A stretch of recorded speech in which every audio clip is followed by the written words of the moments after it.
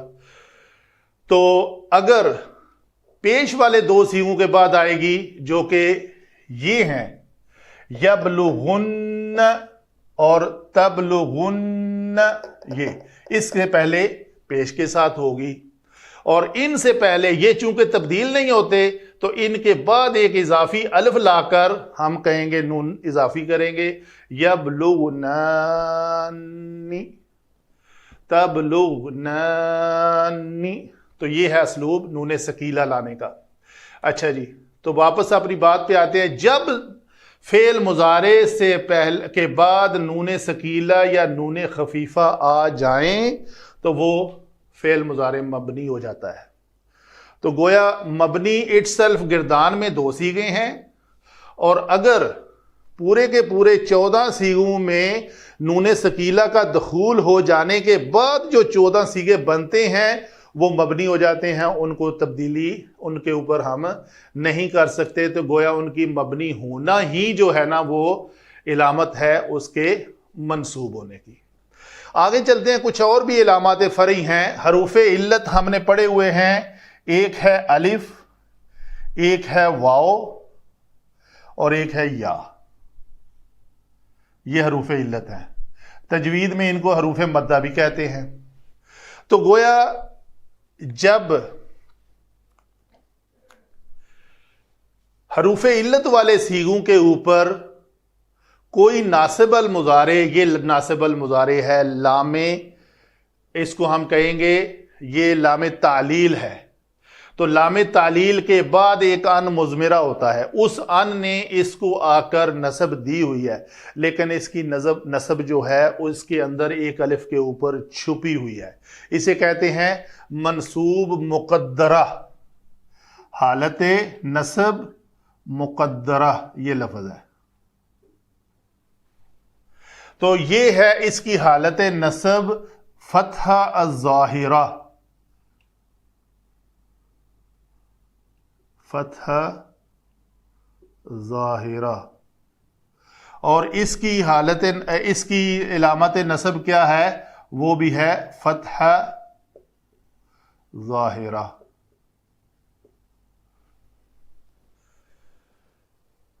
الف میں مقدرہ ہے، واو میں ظاہرہ ہے، اور یہاں پہ بھی یہ آیت کے ریفرنسز میں نے آپ کو ساتھ میں لکھ دیے ہیں تاکہ آپ جا کر ان آیات کو بھی دیکھ سکیں۔ تو وہ وَعَجِلْتُ إِلَيْكَ رَبِّ لِتَرْضَىٰ، تو یہاں پہ اس کے اوپر اس کی علامت فتحہ جو ہے وہ مقدرہ ہے، چھپی ہوئی ہے۔ یہاں پہ اس کی لِيَبْلُوَ، بَلَوَ، با لام واو، تو یبلوو، تو یہ لام سے پہلے، لام کے بعد ایک ان مضمرہ ہے جس نے اس کو لیبلونی کیا ہوا ہے، حتیٰ یأتیک الیقین، تو یہ یا کے اوپر جو نصب ہے اس حتیٰ نے دی ہوئی ہے، حتیٰ کے بعد ایک ان مضمرہ ہے جس کی ہم ڈیٹیل انشاءاللہ آگے پڑھیں گے۔ ابھی ہم نے بات کی کہ ناصب المضارع کون سے ہوتے ہیں اور کون سے حروف ہیں جو آ کر فعل مضارع کو نصب دیتے ہیں، اور نصب ہونے کی علامات کیا ہے، وہ ڈیفرنٹ مثالوں سے میں نے آپ کو سمجھا دی۔ وما علینا الا البلاغ۔